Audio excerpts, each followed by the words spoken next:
Gwapo ni Jay, no? Ang gwapo ni Jay. Ang hirap ng ano, ang hirap pag gwapo ka, no? Hindi mo alam kung mahal ka pa talaga ng jowa mo o napopugian lang sa'yo, no? Kaya ako nung iniwan ko ng mga ex ko, ano ko, napopugian lang sila sa akin. May mga ganung babae talaga, Jay. Yung hindi mo rin magmahal, binigay mo na lahat, ginawa mo na lahat. Diba? Tapos iiwan ka pa rin. Mga hindi nila alam talaga yung, you know the true meaning of love. In our day kasi, we define love as when we fall in love or love at first sight. But for me, the true meaning of love is when Jesus Christ died for us. And the last sinner living in rebellion and sin is still loved by the Lord. It shows that true meaning of love.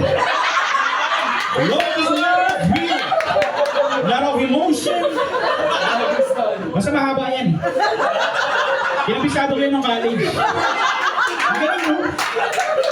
Ang ganda yung apisado ko din. Pero nung iniwan ako ng ex ko, Bible lang talaga tumulong sa akin eh. Sa Pornhub. Ma-board saglit, nasa CR na ulit. Sa Bumble.